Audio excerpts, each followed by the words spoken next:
Last week was a very busy week in general, and in the area of religion and state as well. There was, of course, the historic draft bill, which was passed, and you have heard from me before about it, and you'll be able to read below the links to my own op-ed and other articles that gave expression to our critical view of the bill. I won't be speaking about it now. What I do want to speak about is the conversion bill that has been hotly debated in the Law and Constitution Committee, initiated by MK General Stern from Hatnuah, from Tzipi Livni's party, and strongly opposed by Habayit HaYehudi, the Jewish Home Party. And I will connect it to another issue that we have been focusing on and progress has been made on in the last few weeks, namely the challenge of freedom of choice in marriage. The conversion bill which Stern initiated expands or attempts to expand the scope of recognition of Orthodox conversions in Israel and creates the framework, if adopted, for city rabbis to also establish conversion courts, with the hope that some of those city rabbis may be more lenient, more accommodating, more inclusive than the current Batei Din, the current rabbinic courts that engage in conversion.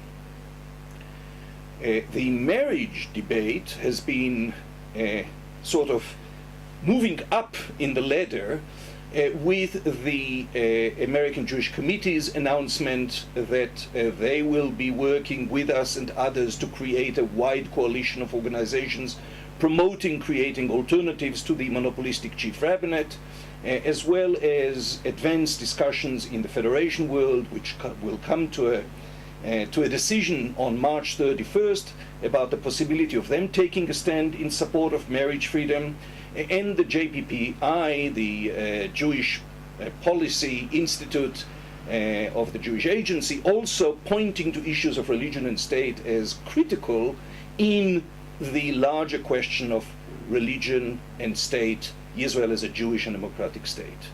So what's the connection? The connection is that many on the marriage front are saying, why don't you settle for keeping the monopoly over religious marriages in the hands of the Orthodox rabbinate? The Israel Democracy Institute, for instance, says, in our proposal, the Israel Democracy Institute's proposal, if civil unions are going to be allowed, they are going to be allowed only with the proviso that the couple that's registering as a civil union will declare that they do not intend to have any religious validity given to or emanating from their life together. Totally unacceptable. People want to give religious significance and validity to their relationship. There are modern Orthodox who don't want to marry in the established rabbinate. They're conservative, reform. Why shouldn't they be allowed to? IDI responds, that's realpolitik. That's what's doable, so let's settle for that. Similarly, on the conversion front, Stern is expanding the base for recognition of Orthodox conversions and including more lenient Orthodox conversions, which the ultra-Orthodox and the more rigid modern Orthodox are not going to accept. But why stop there? They say, well, this is more realistic politically. And I'm saying, it's time we look at the principle and express our commitment to the principle of religious freedom and equality by saying, no more are we willing to accept this misguided, politicized concept of let's give in and accept that the Orthodox will control Jewish norms and standards in Israel. You see, I go back to the Bible.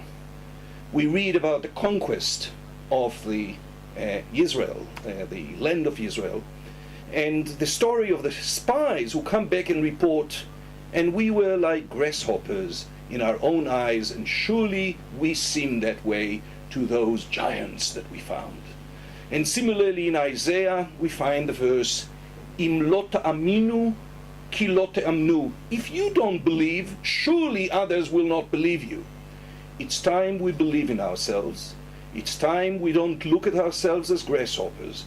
It's time we understand that with regards to marriage and with regards to conversion and who is a Jew, Israel must go back to its founding principle of religious freedom and equality.